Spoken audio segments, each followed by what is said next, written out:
OMG, mochi cream. Sino mahilig dyan sa mochi? Nakita ko nga pala to sa MOA. Bagong pasikat. Ay, hindi pala bagong business. Pero sino may gusto dyan ng mochi? Yung may ice cream sa loob.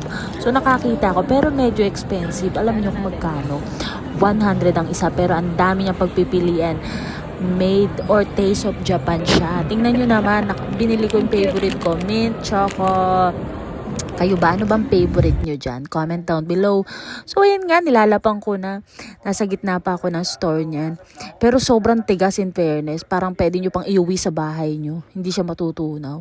Pero ang sarap, grabe. Oh, like and subscribe.